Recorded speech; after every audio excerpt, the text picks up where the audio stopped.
একটি সৎ পরিচ্ছন্ন ইমেজের রাজনীতিবিদ ছিলেন এবং ভারতবর্ষের যশস্বী প্রধানমন্ত্রী নরেন্দ্র মোদীজিও কালকে সোশ্যাল মিডিয়াতে তার শোক জ্ঞাপন করেছেন।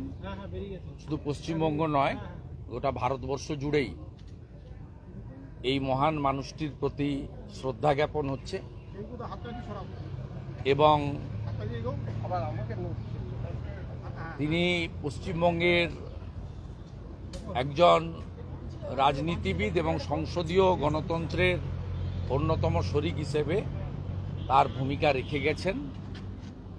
আমরা ভারতীয় জনতা পার্টির বিধায়করা যারা কলকাতায় ছিলেন, আমার উপস্থিতিতে আমরা পুষ্পার্ঘ্য নিবেদন করে তার বিদেহী আত্মাকে শ্রদ্ধা জ্ঞাপন করলাম।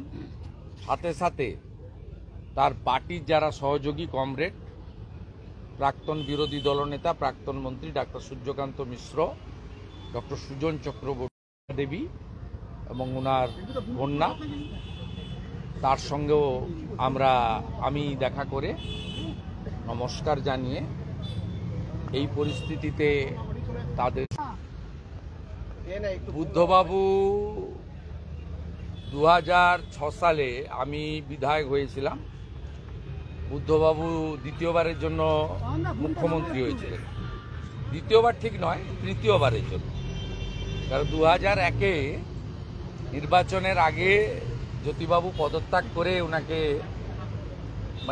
দায়িত্ব দিয়েছিলেন। পরে 1-এ জিতেছিল এবং 1-এর পরে 2-এও 235 আসন নিয়ে বক্তব্য শুনতাম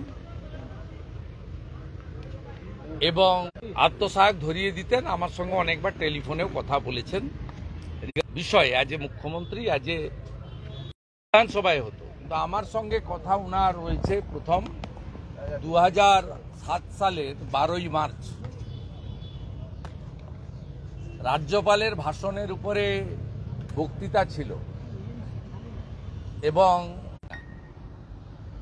আমার বক্তব্য শেষ হওয়ার পরে মাননীয় বুদ্ধদেব বাবু আমাকে হাত বিছে ডেকেছিলেন, হাত দিয়ে। এবং অনারেবল স্পিকার তখন ছিলেন প্রয়াত হাসিম আব্দুল হালিম। তিনি আমাকে মার্শালকে পাঠিয়ে বললেন, মাননীয় মুখ্যমন্ত্রী আপনার সঙ্গে কথা বলতে চান। তা আমি অধ্যক্ষ মহোদয়ের পিছন দিয়ে গিয়ে কথা সেদিন বলেছিলাম। কি কথা হয়েছিল তো অনেকবার বলেছি, ভবিষ্যতে বলবো, সংক্ষিপ্ত সময়ে বলবো না। তার জন্য আমাকে তৃণমূল কংগ্রেস পানিশমেন্ট দিয়েছিল। আজকে যিনি জেলবন্দি আছেন, তৎকালীন তৃণমূলের যিনি leader of the legislature party ছিলেন, লিডার অব দ্য অপোজিশন, সেই 30 সদস্য বিশিষ্ট তৃণমূল বিধায়ক দলের যিনি নেতা ছিলেন পার্থ চ্যাটার্জি। এই কারণে পার্থ চ্যাটার্জি বললাম, কারণ তখন উনি ডক্টরেট হননি। Leader of the Trinamool Congress legislature party, তার অথবা তৃণমূলের মালিকের পারমিশন ছাড়া ডেকে ফেলেছেন। আমি চলে গেছি। আমি তখন junior MLA, first time elected. আমি চলে গেছি। এই অপরাধে আমাকে শাস্তি পেতে হয়েছিল। সেটা আজকের এই বিধানসভায় এসে আমার মনে পড়ে যাচ্ছে। তাই বুদ্ধবাবুর বিদেহী আত্মা অমরত্ব পাক এবং তিনি পশ্চিমবাংলার তার রাজনৈতিক নীতির বিরোধী আমরা ছিলাম, আছি, ভবিষ্যতেও থাকব। কারণ কমিউনিস্ট পার্টির নীতির সঙ্গে ভারতীয় জনতা পার্টি বা জাতীয়তাবাদী দলের নীতির আদর্শের সঙ্গে কখনোই মেলে না। তাই ব্যক্তি বুদ্ধদেব ভট্টাচার্য, তার সততা, নিষ্ঠা, তার সহজ সরল অতি সাধারণ জীবনযাপন আজকের দিনের রাজনীতিবিদদের কাছে একটা বড় ব্যতিক্রমী দৃষ্টান্ত বলে আমি মনে করি।